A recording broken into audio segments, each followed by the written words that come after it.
Sound can be used as a direct narrative. Dialogue especially is a direct narrative. With characters having dialogue, they are saying what they want to tell you and what is going on in the story so that you can hear it. But sound does not have to be dialogue. It can be sound effects and music that direct your attention to certain things at certain times. According to Holman in Roles of Sound, sound effects are often written into the script since their use can influence when, where, and how actors respond and take corresponding actions. Sound can also take a subliminal role. Sound can be manipulated to make viewers have a certain emotional involvement to the movie.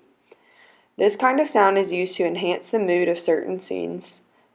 Subliminal sound is also more of a background sound than a forefront sound. Our book talks about how silent movies were the first movies that anyone ever saw.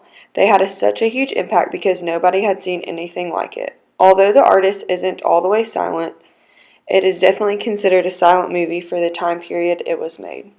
It has no dialogue, but you know exactly what is going on in the film. It uses sound so well with the sound effects and the sound that it chooses to have in the background of each scene.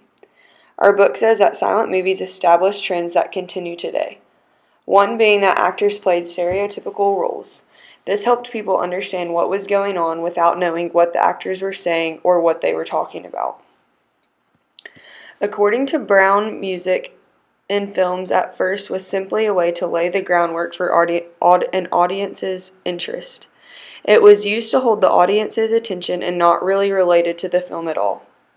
Sound then turned into the part that actually manipulated the viewer.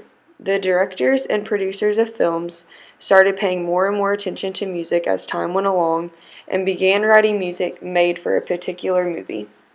This helped people to understand what was going on in movies without any dialogue and how they should feel during the movie, whether it had dialogue or not.